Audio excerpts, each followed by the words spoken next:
जुमलेबाजी के अलावा कुछ नहीं देते हैं। आप याद कर लीजिए 15 लाख की बात। और आज के दिन भी छत्तीसगढ़ में जब माननीय प्रधानमंत्री जी गए, बस्तर इलाके में गए, नगर नार की बात आई तो उनसे पूछा गया, वहां के लोगों ने उनसे वायदा मांगा कि आप बताइए कि स्टील प्लांट का निजीकरण नहीं होगा, लेकिन उन्होंने ऐसा कोई वायदा नहीं किया। असलियत सामने है। कहना कुछ होता है, चुनाव के समय बड़े बड़े वायदे किए जाते हैं, लेकिन बाद में सब चीज़ों को, सब बातों को भूल जाते हैं। साथियों, हम अपने काम के दम पर ये कहते हैं कि फिर से न केवल हमारी सरकार बनेगी, बल्कि प्रचंड बहुमत से बनेगी। पिछली बार हमारे 68 विधायक जीते, उसके बाद उपचुनावों में 3 और हमारे विधायक बने। आने वाले समय में इस चुनाव में हम 75 का आंकड़ा पार करेंगे। कोई भी वर्ग हो,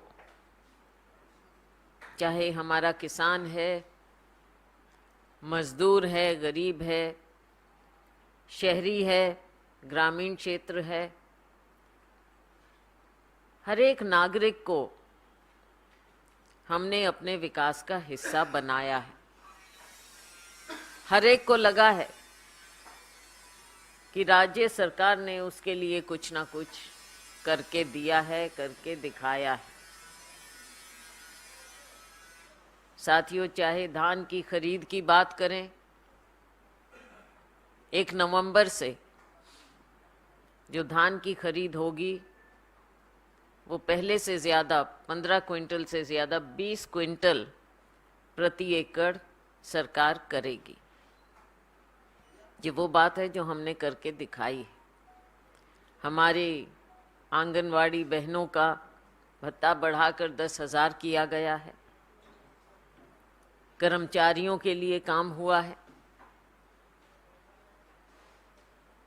हमारे आदिवासी क्षेत्र में वन उपज के लिए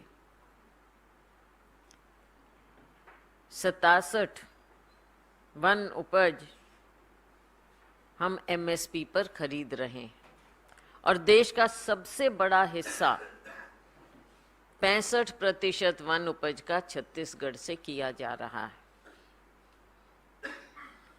किसी वर्ग को छोड़ा नहीं।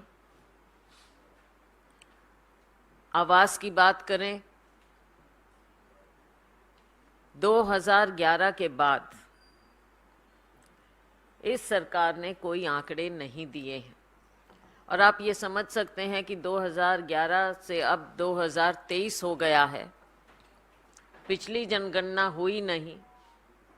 जो ज़रूरतमंद लोग हैं उन्हें अपने अधिकार से वंचित रखा गया है, या सरकार को जो उनकी सहायता करनी थी वो आंकड़े सामने ना लाकर न जाने कितने अनगिनत लोग हैं जिनको सरकारी स्कीमों से फायदा नहीं हो पा रहा है।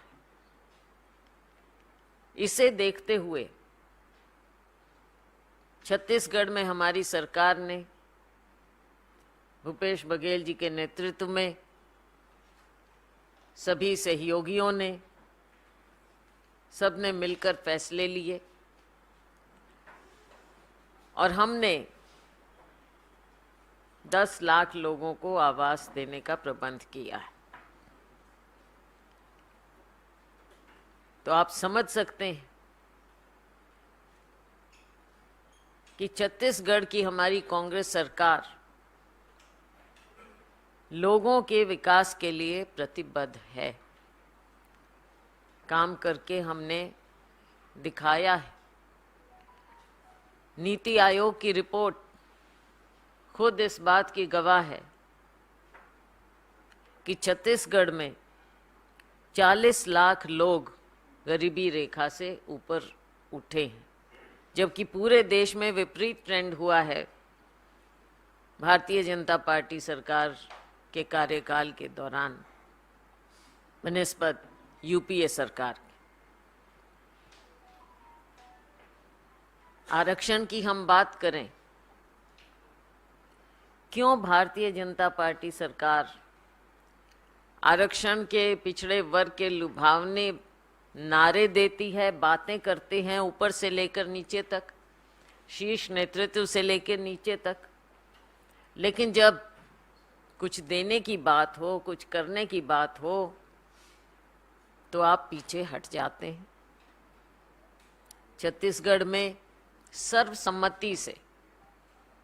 सर्वसम्मति से विधेयक पारित किया गया, जिसमें 76% आरक्षण हमने विभिन्न वर्गों को दिया, और ये सर्वसम्मति से हुआ, जिसमें भाजपा की भी हिस्सेदारी थी उसको पारित करने में। और खुद माननीय राज्यपाल महोदया ने कहा था कि आप पारित करिए और उसको हम कानून बनाने में देर नहीं लगाएंगे, हस्ताक्षर करने में मैं देर नहीं लगाऊंगी। और आपने देखा क्या हुआ, उनका हस्ताक्षर करना तो दूर, माननीय राज्यपाल को ही वहां से बदल दिया गया, और आज भी वो लंबित है विधेयक जो सर्वसम्मति से पास हुआ,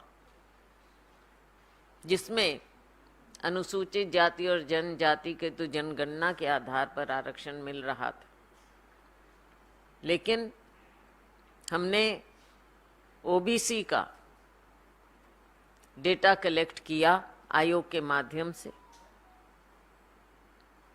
और उसके तहत 27% हम ओबीसी को आरक्षण दे रहे थे, 32% अनुसूचित जनजाति को, 13% अनुसूचित जाति को, और 4%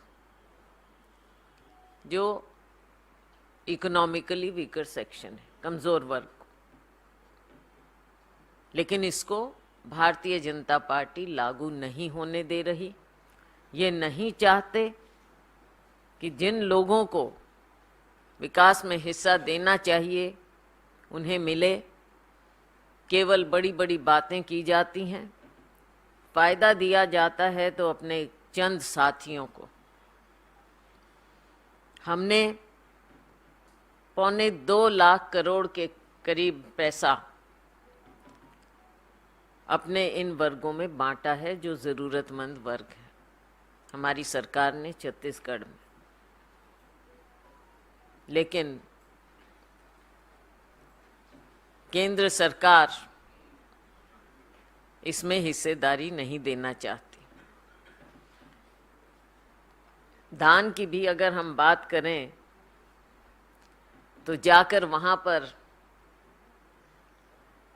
अब आप मीडिया के लोग हैं, आप सब समझते हैं, जब शीर्ष नेतृत्व कुछ बात करता है तो उस पर विश्वास करना चाहिए, क्योंकि उम्मीद करते हैं हम कि वो तो सच ही बोलेंगे। परंतु वहां जाकर खुद माननीय प्रधानमंत्री जी अगर ये कहें कि केंद्र सरकार कर रही है खरीद, तो एक ही सवाल है कि फिर इतने पैसे 2640 रुपया अगर आप खरीद के दे रहे हैं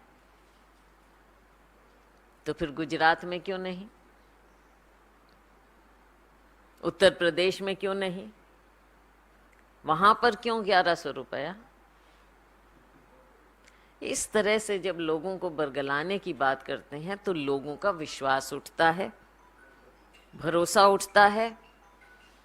और यही कारण है कि छत्तीसगढ़ के लोगों को हम पर भरोसा है और हमें छत्तीसगढ़ के लोगों पर भरोसा है। आने वाला समय बताएगा। शीघ्र ही हम अपने उम्मीदवारों की सूची जारी करेंगे। हमारी प्रक्रिया एक सिस्टम से, एक हिसाब से होती है। पीईसी की बैठक स्क्रीनिंग कमेटी की बैठक, उसके बाद सेंट्रल इलेक्शन कमेटी की बैठक, लगातार हमारी इन कमेटियों की बैठकें हो रही हैं, कल भी हुई, और अब अगले 2-4 दिनों में हम अपनी लिस्ट निकालेंगे। बहुत बहुत धन्यवाद। जी हैं? केवल इस इशू कौन सा इशू? छत्तीसगढ़, सिर्फ छत्तीसगढ़ से छत्तीसगढ़ संबंधित सवाल होना चुनाव। चाहिए, उसके अलग कोई सवाल नहीं। राहुल गांधी पे कोई सवाल नहीं लेंगे, अच्छा बाद में देखेंगे। तो मैं अभी एक तो ये इस इशू से संबंधित है जो आप जिस पे संबोधित करें। मैं भारतीय जनता पार्टी की लिस्ट राजस्थान के लिए, मध्य प्रदेश के लिए आ गई और काफी पहले आ गई। मुझे याद है कि जब मीटिंग्स कर रहे थे राहुल गांधी, तब उन्होंने कहा था कि सितंबर के पहले हफ्ते में हम विधानसभा के। तो क्या वजह है कि आपकी पार्टी किसी भी राज्य में एक भी नाम अब तक फाइनल नहीं कर पाई और नहीं उसे सार्वजनिक कर पाई? पहला सवाल। दूसरा सवाल मैं एक छोटा सा है, बाद में उत्तर दे दीजिएगा। सवाल यह है कि राहुल गांधी ने कल अपने भाषण में कहा था कि प्रधानमंत्री से कोई सवाल पूछो तो कभी पाकिस्तान की बात करेंगे, कभी अफगानिस्तान की बात करेंगे, कभी साउथ इंडिया की बात करेंगे। उस पर बीजेपी कह रही है कि राहुल गांधी एविल हैं, डाफ्ट हैं। देखिए, पहले मैं दूसरे का जवाब दे दूं।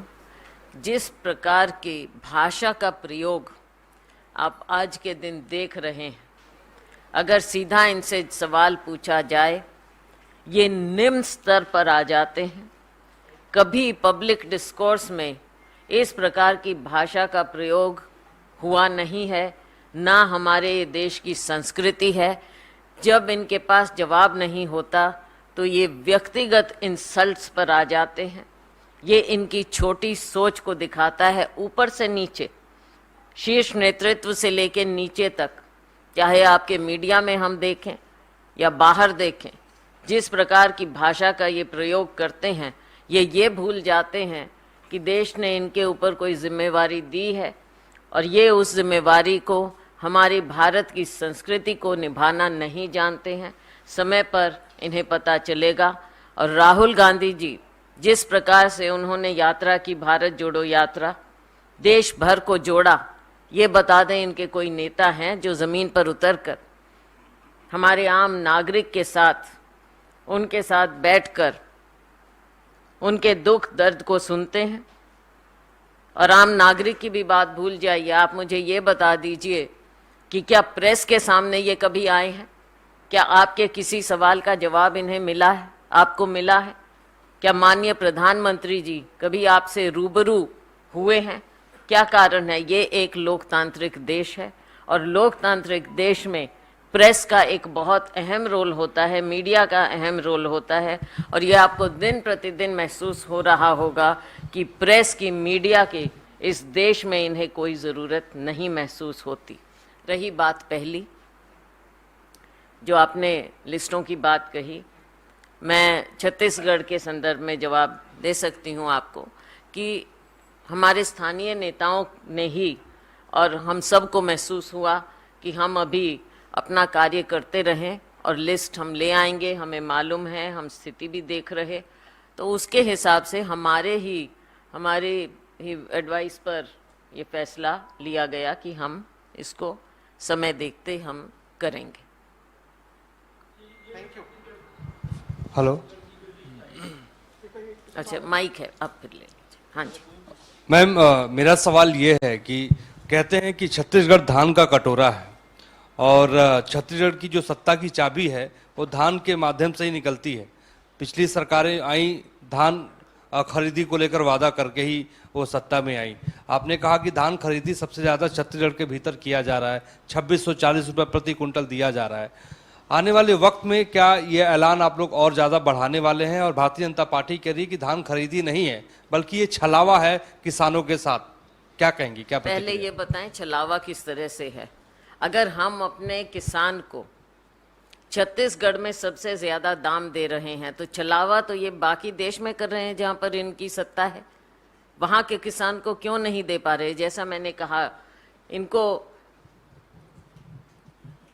गुजरात है, नहीं मैं ढूंढ रही हूँ इनकी सरकारें कहाँ हैं अब पूरे देश में, यूपी है, जहाँ भी इनकी सरकार है, वहाँ पर क्या इन्होंने वहाँ के किसान के साथ छलावा नहीं किया? क्या वहाँ के किसान को ये जवाब दे पाएंगे कि छत्तीसगढ़ में किसान को इतना दाम क्यों मिल रहा है और वहाँ पर इतना कम क्यों मिल रहा है? तो छलावा तो ये कर रहे हैं इन राज्यों के किसानों के साथ।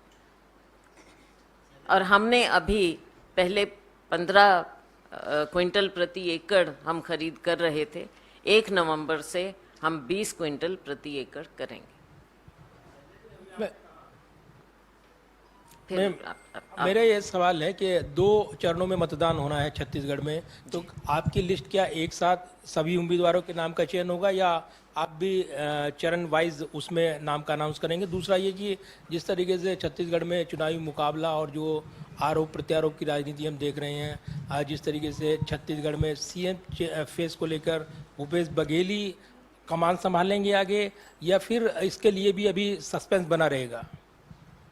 नहीं, इसको आप जिस तरह से पेश कर रहे हैं ऐसी स्थिति नहीं है। और आप कांग्रेस पार्टी को जानते हैं, हमारा एक सिस्टम रहा है हमेशा से, जब हमारी सत्ता होती है तो इलेक्शन को लीड जो 5 साल सत्ता में रहे होते हैं वो लीड करते हैं। तो आज के दिन वो हमारे मुख्यमंत्री हैं, वो लीड कर रहे हैं। और जैसा हमेशा हर जगह होता है, चुनाव के बाद हाईकमांड फैसला करता है। शैलजा जी, अभी आपने कहा था कि छत्तीसगढ़ में माहौल कांग्रेस के पक्ष में है। उम्मीदवारों की बात जो आपने कही, अब ये देखा जाएगा कि सेंट्रल इलेक्शन कमेटी हमारी लिस्ट कब कैसे निकालती। शैलजा जी, अभी आपने कहा था कि छत्तीसगढ़ में सरकार फिर से बनेगी, पिछली बार 68 जीते थे, इस बार 75 जीतेंगे। तो अगर इतनी ही अच्छी पोजीशन कांग्रेस की है तो फिर ये क्यों चर्चा चल रही लगातार कि भाई 20 के आसपास विधायकों के टिकट कटेंगे?